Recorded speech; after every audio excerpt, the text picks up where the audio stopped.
হুম, meditation বা ধ্যান নিয়ে তো আজকাল চারদিকে প্রচুর আলোচনা। মানে একটু খেয়াল করলেই দেখা যাবে। হ্যাঁ, চারপাশেরই কোলাহল আর ব্যস্ততার যুগে মানুষ একটু শান্তির খোঁজে মেডিটেশনের দিকে ঝুঁকছে। একদম ঠিক। কিন্তু আমরা আসলে কতটা বুঝি এর পেছনের আসল উদ্দেশ্য বা ভিত্তি?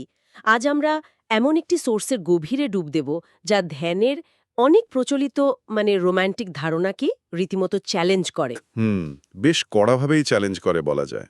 হ্যাঁ, আমরা আজ আলোচনা করতে যাচ্ছি প্রখ্যাত ভিক্ষু বুদ্ধদাসার লেখা আনপানাসাতি বা মাইন্ডফুলনেস অফ ব্রিদিং বইটির প্রথম অধ্যায় নিয়ে, যেখানে ধ্যানের একদম প্রাথমিক বা প্রস্তুতিমূলক পর্যায় নিয়ে কথা বলা হয়েছে। আচ্ছা, বিষয়টা একটু ধাপে ধাপে বিশ্লেষণ করা যাক। অবশ্যই। আজকের এই আলোচনার সবচেয়ে আকর্ষণীয় দিকটি হল আমরা শুধু ধ্যান কিভাবে করতে হয় সেই সাধারণ গাইডলাইনের মধ্যে সীমাবদ্ধ থাকব না। রাইট, শুধু চোখ বন্ধ করে বসার নিয়মকানুন নয়। একদমই না, বরং ধ্যানের জগতে যে অজস্র আচার-অনুষ্ঠান বা রিচুয়াল আমরা দেখি, সেগুলোর পেছনে মনস্তত্ত্ব আসলে কি, বা আদৌ সেগুলোর কোনো যৌক্তিকতা আছে কি না, তা খোঁজার চেষ্টা করব আজ। আর বইয়ের আলোকে আমরা মূলত বোঝার চেষ্টা করব কিভাবে একটি কঠিন শৃঙ্খলাবদ্ধ মানসিক কাঠামো তৈরি করা যায়। হ্যাঁ, যা আসলে ধ্যানের আসল ভিত্তি। উম, একদম শুরুতেই বইটিতে যে ধাক্কাটা দেওয়া হয়েছে তা হল নৈতিকতার বিষয়টি। সাধারণত মানুষ মনে করে একটা শান্ত জায়গায় চোখ বন্ধ করে বসলেই বোধা ধ্যান শুরু হয়ে যায়, তাই না? এটাই তো সবচেয়ে বড় ভুল ধারণা। লেখক বলছেন ধ্যানের প্রথম এবং প্রধান শর্তই হল অত্যন্ত কঠোর নৈতিক শৃঙ্খলা। ঠিক। এবং তিনি এটিকে 4টি ভাগে ভাগ করে দেখিয়েছেন। প্রথমটি হল প্রাতিমোক্ষ, বা ভিক্ষুদের জন্য নির্ধারিত আচরণবিধি মেনে চলা। দ্বিতীয়টি হল ইন্দ্রিয় সংযম। মানে চোখ, কান, নাক দিয়ে আমরা যা কিছু অনুভব করছি তার প্রতি অতিরিক্ত আসক্তি বা বিকর্ষণ তৈরি না হতে দেওয়া। ঠিক ধরেছেন। তৃতীয়টি হল সৎ জীবিকা। আর চতুর্থটি হল জীবনের 4টি মৌলিক চাহিদার খুব পরিমিত ব্যবহার। লেখক কিন্তু অন্ধভাবে নিয়মের তালিকা মুখস্থ করার কথা বলছেন না। মানে শুধু রুল বুক ফলো করা নয়। একদম না। প্রাতিমক্ষের অধীনে ভিক্ষুদের জন্য শত শত নিয়ম আছে। একজন মানুষের পক্ষে সবসময় প্রতিটি নিয়ম অক্ষরে অক্ষরে মনে রাখা বা যান্ত্রিকভাবে পালন করা প্রায় অসম্ভব। তাহলে উপায়টা কি? উপায় হল নিয়মগুলোর মূল সুর বা স্পিরিট অনুধাবন করা। আর এই নৈতিকতার পাশাপাশি আরেকটি বিষয় খুব জোরালোভাবে উঠে এসেছে, আচ্ছা। কৃষ্ট সাধন বা অ্যাসেটিজম, তাই তো? হ্যাঁ। এর মূল লক্ষ্য হল নিজের আরাম আয়েশের প্রতি যে আসক্তি তা ভেঙে ফেলা এবং অনুশীলনের জন্য অসীম সহনশীলতা তৈরি করা। কিন্তু এই কৃষ্ট সাধনের মাত্রাটা দেখলে যে কারো চোখ কপালে উঠতে বাধ্য। হা, তা ঠিক। সাধারণ জীবনে আমরা যেখানে সর্বোচ্চ আরাম খুঁজি, সেখানে এই বইতে এমন সব নিয়মের কথা বলা হয়েছে যা আধুনিক যুগের মানুষের কাছে রীতিমতো চরমপন্থী মনে হতে পারে। যেমন ধরুন পোশাকের কথা। বইটিতে র্যাগ রোবস বা ফেলে দেওয়া কাপড়ের কথা বলা হয়েছে। রাস্তাঘাট বা ডাস্টবিন থেকে পরিত্যক্ত কাপড় কুড়িয়ে এনে সেগুলো সেলাই করে পরার পরামর্শ দেওয়া হয়েছে। মানে উদ্দেশ্য হল পোশাকের প্রতি কোনো ধরনের অহংকার যেন মনে জায়গা না পায়। একদম। আবার বাসস্থানের ক্ষেত্রেও নিয়মগুলো একইভাবে কঠোর। এটি মনের অহংকার আর মায়া কাটানোর একটি বড় হাতিয়ার। খোলা আকাশের নিচে, গাছের তলায়, বনে জঙ্গলে বা এমনকি গোরস্থানে বসবাস করার কথা বলা হয়েছে। গোরস্থানে থাকার বিষয়টা বেশ অদ্ভুত, তাই না? অদ্ভুত মনে হলেও একটু ভেবে দেখলে বোঝা যাবে গোরস্থানে থাকার পেছনের মনস্তত্ত্বটা কতটা গভীর। মানুষের সবচেয়ে বড় ভয় হল মৃত্যুর ভয়। হ্যাঁ, মানুষ মৃত্যুকে এড়িয়ে চলতে চায় সবসময়। ঠিক। কিন্তু গোরস্থানে রাতের পর রাত কাটালে সেই মৃত্যুভয় যেমন কাটে, তেমনি জীবনের ক্ষণস্থায়ী রূপটা একেবারে চোখের সামনে পরিষ্কার হয়ে ওঠে। এর ফলে কোনো নির্দিষ্ট বাসস্থান বা সম্পদের প্রতি মালিকানা বোধ তৈরি হওয়ার সুযোগই থাকে না, তাই তো? ঠিক তাই। যে আবহাওয়াতেই থাকুক না কেন, তা নির্লিকারভাবে সহ্য করার ক্ষমতা অর্জন করাই হল এই কৃচ্ছ সাধনের মূল নির্যাস। এই সহনশীলতার চরম একটা রূপ দেখে আমি ব্যক্তিগতভাবে সবচেয়ে বেশি অবাক হয়েছি। কোনটার কথা বলছেন?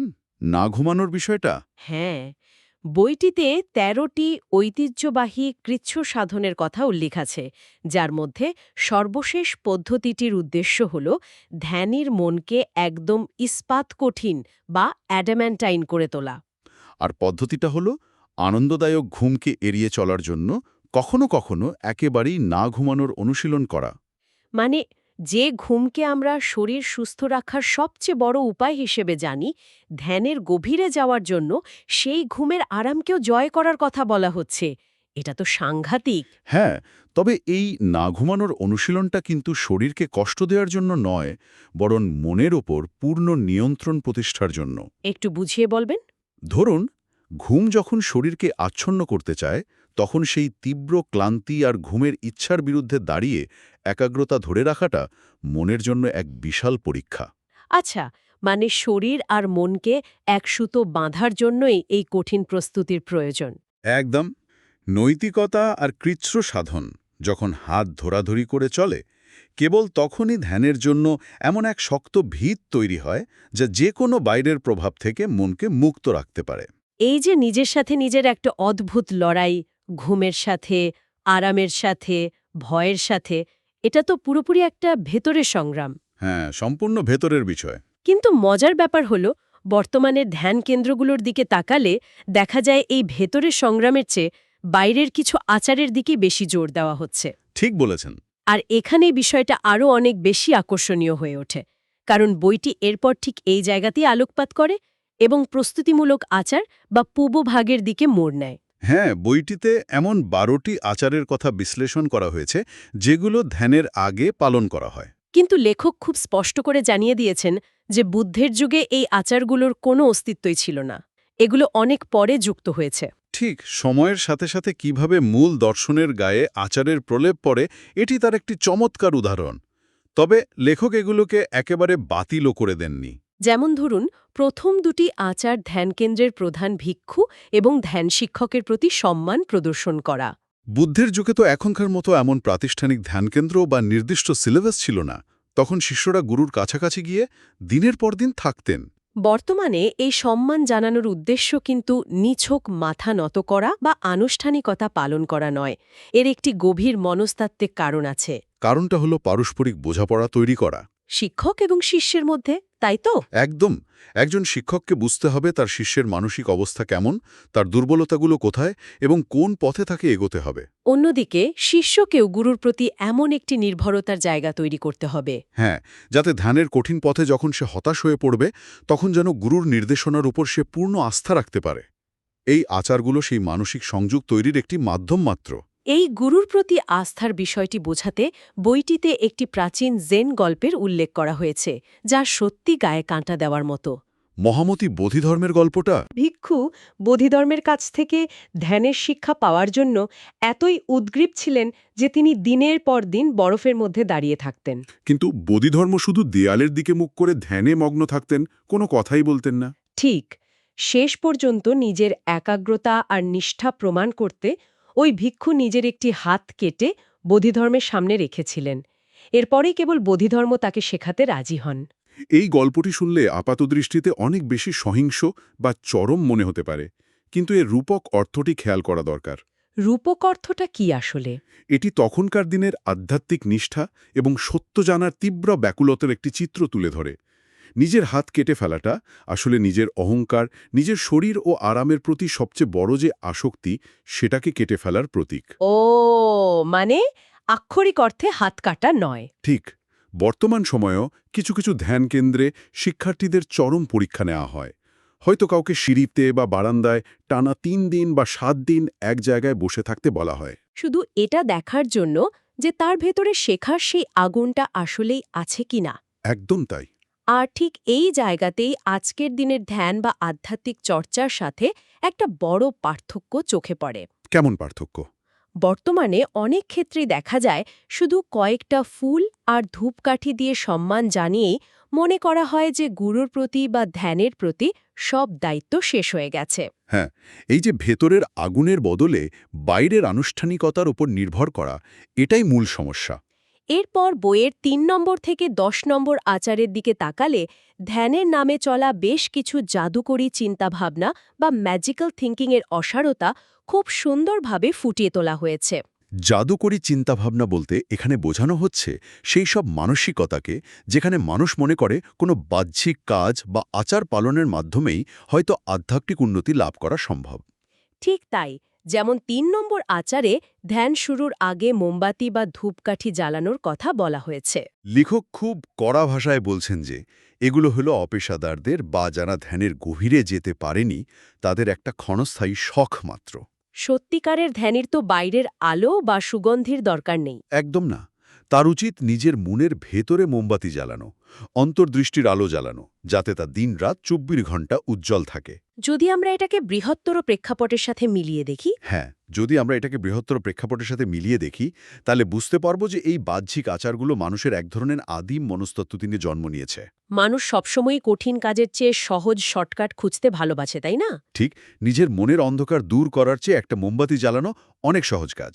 আরেকটি আচারের কথা বলা যেতে পারে, যা হলো ধ্যান শুরুর আগে নিয়ম করে নিজের ভুল স্বীকার করা বা পাপ স্বীকার করার রীতি। বইটিতে স্পষ্টভাবে বলা হচ্ছে, না বুঝে এই কাজ করাটা অনেকটা হাস্যকর প্রদর্শনীতে পরিণত হয়েছে। হ্যাঁ, বইয়ের ভাষায় এটা অনেকটা তোতা পাখির মতো বুলি ওড়ানোর সমতুল্য। যদি কেউ কোনো অপরাধ না করেই প্রতিদিন নিয়ম করে ক্ষমা চায়, তবে তা নিছকই একটি অর্থহীন নাটকে পরিণত হয়। আর যদি বড় কোনো অপরাধ করেও থাকে, তবে শুধু মুখে কয়েকটা বাক্য স্বীকার করে নিলেই কি মন শান্ত হয়ে যাবে? একদমই না। বৌদ্ধ ধ্যান আসলে গভীর অন্তর্দৃষ্টি বা ইনসাইটের ওপর নির্ভরশীল। পাপ কেবল স্বীকার করলেই মুছে যায় না। এর জন্য বুঝতে হবে কেন ভুলটা হলো, মনের কোন দুর্বলতার কারণে হলো এবং কিভাবে ভবিষ্যতে তা শোধরানো যায়। ঠিক এই জায়গাটিতেই অনেক সময় প্রাতিষ্ঠানিক ধর্ম আর আধ্যাত্মিক দর্শনের মধ্যে সংঘর্ষ দেখা যায়। কারণ প্রাতিষ্ঠানিক ধর্মে অনেক সময় পাপ মোচনের জন্য কিছু নির্দিষ্ট আচারের ওপর জোর দেওয়া হয়। কিন্তু এখানে লেখক মনে করিয়ে দিচ্ছেন যে কারণ এবং ফলাফল বা কার্যকারণ সম্পর্কটা বোঝা ছাড়া কোনো আচারেরই কোনো মূল্য নেই। বইটিতে আরেকটি খুব চমৎকার বিষয় তুলে ধরা হয়েছে, তা হল মেডিটেশন অবজেক্ট বা ধ্যানের বিষয়বস্তুকে আমন্ত্রণ জানানো বা পুজো করার প্রবণতা। হ্যাঁ, কিছু জায়গায় মানুষ ধ্যানের অনুভূতিগুলোকে রীতিমতো দেবতা বা কোনো ঐশ্বরিক সত্তা বানিয়ে ফেলেছে।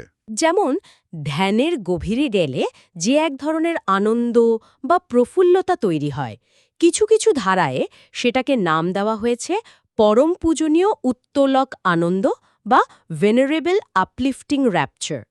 এরপর তারা এইসব পূজনীয় সত্তাদের কাছে প্রার্থনা করে যেন সেই আনন্দ তাদের ওপর ভর করে। লেখক একে তন্ত্রমন্ত্র বা প্রেতাত্মায় বিশ্বাস করার মতো আদিম বা অ্যানিমিস্টিক আচরণ বলে আখ্যায়িত করেছেন। এই আদিম বা জাদুকরী চিন্তাভাবনাগুলো আসলে মানুষের অবচেতন মনের দুর্বলতা আর ভয়েরই বহিঃপ্রকাশ। কোনো অদৃশ্য শক্তির কাছে প্রার্থনা করে ধ্যানে সফল হওয়ার আশা করাটা বুদ্ধের মূল শিক্ষার সম্পূর্ণ পরিপন্থী, তাই না? একদম। বুদ্ধ সবসময় স্বনির্ভরতার কথা বলেছেন। মহাযান বা থেরোবাদ মতবাদ যাই হোক না কেন, মানুষের এই যে নির্ভর করার প্রবণতা, তার সবখানেই কিছু না কিছু কুসংস্কারের জন্ম দিয়েছে।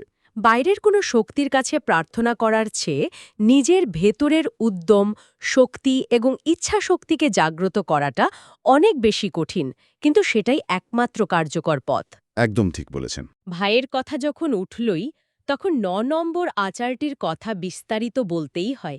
এটি হল মৈত্রী ভাবনা বা লাভিং কাইন্ডনেস ছড়ানো। আমরা প্রায় সবাই শুনেছি যে ধ্যানের আগে সকল প্রাণীর প্রতি মৈত্রী বা ভালোবাসা ছড়াতে হয়, সবার মঙ্গল কামনা করতে হয়। কিন্তু বইটি একটি দারুণ সত্য উন্মোচন করেছে। অনেকেই এই মৈত্রী ভাবনাটা করেন মূলত ভূত প্রেতের ভরে বা বনের অজানা দেবতাদের ঘুষ দেওয়ার মানসিকতা নিয়ে। ঘুষ দেওয়ার মানসিকতা শব্দটা বেশ কড়া হলেও এটাই সত্যি। অনেকেই ভাবে, আমি যদি ধ্যানে বসার আগে চারপাশের আত্মাদের উদ্দেশ্যে ভালো ভালো কথা বলি, মৈত্রী ছড়াই, তাহলে আত্মারা খুশি হবে এবং ধ্যানের সময় আমাকে আর ভয় দেখাবে না বা বিরক্ত করবে না। এই যে ভয়ে ভয়ে একটা সুরক্ষা বলয় তৈরি করার জন্য মৈত্রী ছড়ানো, এটা তো মৈত্রীর পুরো ধারণার সাথে সাংঘর্ষিক। নিশ্চিতভাবেই মৈত্রী ভাবনার প্রকৃত উদ্দেশ্য একেবারেই ভিন্ন। সত্যিকারের মৈত্রী ভাবনার লক্ষ্য বাইরের কোনো আত্মাকে খুশি করা নয়, বরং নিজের মন থেকে সব ধরনের শত্রুতা, বিদ্বেষ ও ভয়কে সমূলে উপড়ে ফেলা। সত্যি ভাবতে পারেন যে কেউ যদি আমার ক্ষতিও করতে চায়, তবুও আমি তার প্রতি কোনো রাগ বা বিদ্বেষ রাখব না। ঠিক সেই মুহূর্তেই তার ভেতর থেকে যাবতীয় ভয় কেটে যায়। এর ফলে তিনি একাকী কোনো অন্ধকার গোরস্থান বা বন্য প্রাণীতে ভরা অনিরাপদ বনে বসেও শান্তিতে ধ্যান করতে পারেন। মৈত্রী হল নিজের মনকে ভয়শূন্য করার এবং শক্তিশালী করার হাতিয়ার। কোনো অদৃশ্য শক্তিকে ম্যানেজ করার মন্ত্র নয়। একদম তাই। আর এই মন্ত্র পড়ার প্রসঙ্গ যখন এলো তখন 10 নম্বর আচারটির কথাও আসে, যেখানে ত্রিরত্নের মানে বুদ্ধ, ধম্ম ও সংঘের গুণাবলী স্মরণ করার কথা বলা হয়েছে। সেই বিখ্যাত ইতিপিসো মন্ত্রগুলোর কথা অনেকেই জানেন। দেখা যায় অনেকেই এর অর্থ না বুঝেই গড়গড় করে এই পালি মন্ত্রগুলো পড়ে যান, ঠিক যেন এটা কোনো জাদুকরী মন্ত্র বা স্পেল যা তাদের চারপাশে একটা জাদুকরী রক্ষা কবচ তৈরি করবে। কিন্তু লেখক খুব সুন্দর করে মনে করিয়ে দিচ্ছেন, এই গুণাবলী স্মরণ করার উদ্দেশ্য হল নিজের ভেতর উৎসাহ আর আনন্দ তৈরি করা, নিজেকে অনুপ্রাণিত করা, কোনো ঐশ্বরিক বর্ম তৈরি করা নয়। মানুষ সবসময় শর্টকাট ভালোবাসে। কঠিন মানসিক পরিশ্রমের চেয়ে কয়েক লাইনের একটা মন্ত্র পড়ে নিজেকে নিরাপদ ভাবাটা অনেক বেশি আরামদায়ক। কিন্তু ধ্যানের ক্ষেত্রে ব্যাপারটা সেরকম কাজ করে না। এই কারণে সপ্তম এবং একাদশ আচার দুটি খুব গুরুত্বপূর্ণ, যেখানে ধ্যানের বিষয়বস্তু চাওয়া এবং অনুশীলনের সংকল্প করার কথা বলা হয়েছে। এগুলো বারবার ধ্যানীকে তার প্রকৃত লক্ষ্যের কথা মনে করিয়ে দেয়। হ্যাঁ, এবং সেই প্রকৃত লক্ষ্যটি কি? বইটিতে বারবার জোর দিয়ে বলা হয়েছে যে ধ্যানের একমাত্র আসল উদ্দেশ্য হল নির্বাণ লাভ করা বা চূড়ান্ত মুক্তি। বাতাসে ভেসে বেড়ানো, জাদুকরী ক্ষমতা পাওয়া, মৃত্যুর পর স্বর্গে যাওয়া কিংবা মানুষের কাছে নিজেকে একজন আধ্যাত্মিক সুপারম্যান হিসেবে তুলে ধরা, এগুলোর কোনোটি ধ্যানের লক্ষ্য নয়। যখন একজন ধ্যানী সংকল্প করেন এবং বলেন, নির্বাণ লাভের জন্য আমাকে ধ্যানের বিষয়বস্তু দিন, তখন এই কথাটি তার মনকে অন্য সব ধরনের জাগতিক বা অতিপ্রাকৃতিক মোহ থেকে সরিয়ে এনে মূল ফোকাসে স্থির করে। এবং এই চূড়ান্ত লক্ষ্য অর্জনের জন্য যে প্রবল ইচ্ছাশক্তি বা সংকল্পের প্রয়োজন, তা সম্পূর্ণভাবে আসতে হবে নিজের ভেতর থেকে। বুদ্ধ বা অন্য কোনো ঐশ্বরিক সত্তা এসে এই সংকল্প ধরে রাখতে সাহায্য করবেন না। নিজেকেই নিজের পথ চলতে হবে। এটি কোনো জাদুকরী দুনিয়া নয়, এটি হল নিরেট বাস্তবতা, সম্পূর্ণ যুক্তি, বুদ্ধিমত্তা এবং নিজস্ব অন্তর্দৃষ্টির পথ। এই আলোচনার একদম শেষ পর্যায়ে আমরা 12 নম্বর আচারটির কাছে আসি, যা পুরো আলোচনার নির্যাসটুকু ধারণ করে আছে। প্রতিদিন ধ্যান শেষে বুদ্ধের প্রতি সম্মান জানানোর রীতি। কিন্তু কিভাবে? ফুল বা দামি ধূপকাঠি দিয়ে নয়। বইটিতে একটি চমৎকার পালি শব্দ ব্যবহার করা হয়েছে, পটিপত্তি পূজা। এর অর্থ হল নিজের নিরলস অনুশীলনের মাধ্যমেই বুদ্ধকে সম্মান জানানো। এটি কোনো বস্তুতান্ত্রিক উপহার বা আমিষ পূজা নয়, যেখানে বাহ্যিক বস্তু দিয়ে পুজো করা হয়। লেখক বলছেন, নিজের মনকে পরিশুদ্ধ করার যে কঠিন কাজ, সেই কাজটা করে যাওয়াই হল বুদ্ধের প্রতি সম্মান জানানোর সবচেয়ে শ্রেষ্ঠ উপায়। তাহলে এসবের আসল অর্থ কি দাঁড়ায়? এর আসল অর্থ হল, বর্তমান যুগের এই দ্রুতগতির এবং তথ্যবহুল পৃথিবীতে আমরা অনেক সময় অন্ধভাবে নিয়ম বা ট্র্যাডিশন অনুসরণ করি, কোনো একটা সিস্টেমকে প্রশ্ন না করেই মেনে নিই। আমরা ভুলে যাই এই নিয়মগুলো কেন তৈরি হয়েছিল বা এর পেছনের আসল উদ্দেশ্য কী ছিল। এই আলোচনা থেকে একটা বড় শিক্ষা নেওয়া যেতে পারে। যে কোনো কাজে সফল হতে হলে বাহ্যিক আনুষ্ঠানিকতা বা রিচুয়ালের চেয়ে এর পেছনের কারণ, মনস্তত্ত্ব ও যৌক্তিকতা বোঝাটা অনেক বেশি জরুরি। কেউ হয়তো চমৎকার পরিবেশ তৈরি করে মোমবাতি আর দামি ধূপকাঠি জ্বালিয়ে নিখুঁত ভঙ্গিতে ধ্যান করতে বসতে পারেন, কিন্তু তার মনে যদি ভয়, লোভ, অহংকার বা কোনো কিছু পাওয়ার সুপ্ত বাসনা থাকে, তবে সেই বাহ্যিক নিখুঁত ধ্যানের বিন্দুমাত্র কোনো মূল্য নেই। দারুণ বলেছেন। তাহলে পুরো আলোচনার একটি সারমর্ম টানা যাক। আমরা দেখলাম যে ধূপকাঠি জ্বালানো, না বুঝে মন্ত্র পড়া, আত্মাদের ভয় পাওয়া বা অন্ধভাবে কোনো আনুষ্ঠানিকতা পালন করা ধ্যানের মূল কথা নয়। বরং আত্মসচেতনতা, নৈতিক শৃঙ্খলা, আরামের প্রতি আসক্তি ত্যাগ করা এবং জাদুকরী চিন্তার অসারতা থেকে বেরিয়ে আসাই হল মানসিক উৎকর্ষ বা সত্যিকারের মেডিটেশনের আসল চাবিকাঠি। ধ্যানের প্রকৃত উদ্দেশ্য কোনো শর্টকাট বা সুপার পাওয়ার পাওয়া নয়, বরং অত্যন্ত যুক্তিবাদী মন নিয়ে নিজেকে এবং নিজের চারপাশকে গভীরভাবে উপলব্ধি করে নির্বাণের দিকে এগিয়ে যাওয়া। এটি একটি অত্যন্ত গুরুত্বপূর্ণ প্রশ্নের জন্ম দেয়, যা এই বইয়ের দর্শনকে আরও এক ধাপ এগিয়ে নিয়ে যায়। সেটা কি? বইটিতে স্পষ্টভাবে বলা হয়েছে যে এই দীর্ঘ আধ্যাত্মিক প্রশিক্ষণের অন্যতম প্রধান লক্ষ্যই হল আচার অনুষ্ঠান ও অন্ধবিশ্বাসের প্রতি যে মানুষের স্বাভাবিক আসক্তি থাকে, যাকে বৌদ্ধ দর্শনে পালিতে শিলিব্যত পরামর্শ বলা হয়, তা পুরোপুরি ধ্বংস করা। আচ্ছা। এখন প্রশ্ন হল, যদি আচার অনুষ্ঠান থেকে মুক্ত হওয়াই মূল লক্ষ্য হয়, তবে কি এমনটা হতে পারে যে সত্যিকারের আধ্যাত্মিক পরিপক্কতা মানে হল যে প্রথা, নিয়ম বা প্রতিষ্ঠানগুলো একদিন প্রাথমিক পর্যায়ে ধ্যানের জগতে প্রবেশ করতে সাহায্য করেছিল, একসময় সেই প্রথাগুলোকেই পুরোপুরি অতিক্রম করে যাওয়ার বা পেছনে ফেলে আসা? ব্যাপারটা অনেকটা নৌকার মতো, তাই না? একদম। বৌদ্ধ দর্শনে নদী পার হওয়ার পর যেমন আর নৌকার প্রয়োজন থাকে না বলে একটা বিখ্যাত রূপক আছে, ঠিক তেমনি মন যখন অন্তর্দৃষ্টির আলোয় পুরোপুরি প্রস্তুত হয়ে যায়, তখন কি সব ধরনের বাহ্যিক নিয়মকানুন, এমনকি এই প্রস্তুতিমূলক আচারগুলোকেও চিরতরে বিদায় জানাতে হয়? দারুণ একটি চিন্তার খোরাক। নিয়মগুলো কি আমাদের গন্তব্যে পৌঁছানোর জন্য শুধুই একটা সিঁড়ি, নাকি আমরা অনেক সময় না বুঝেই সেই সিঁড়িতে আরাম করে বসে পড়ি এবং ওটাকেই গন্তব্য ভাবতে শুরু করি? এটাই আসলে আমাদের সবার ভেবে দেখা উচিত। আজ আমরা ভিক্ষু বুদ্ধদাসার বিশ্লেষণধর্মী দৃষ্টি দিয়ে ধ্যানের প্রস্তুতি পর্বের যে গভীর এবং অনেক ক্ষেত্রে অস্বস্তিকর সত্যতা দেখলাম, তা সত্যি আমাদের প্রচলিত চিন্তাধারাকে প্রবলভাবে নাড়া দেয়। সন্দেহ নেই। এই প্রশ্নটি আমাদের আজকের মতো ভাবনার খোরাক হিসেবে থাকল। পরবর্তীতে এরকম আরও অনেক চমকপ্রদ আর গভীর বিষয়ের বিশ্লেষণে যুক্ত হওয়ার আমন্ত্রণ জানিয়ে আজকের মতো এই গভীর বিশ্লেষণ এখানেই শেষ করছি। ততক্ষণ পর্যন্ত বাইরের কোলাহল ভুলে নিজের মনের ভেতরের মোমবাতিটি জ্বালিয়ে রাখার চেষ্টা চলতে থাকুক। বিদায়।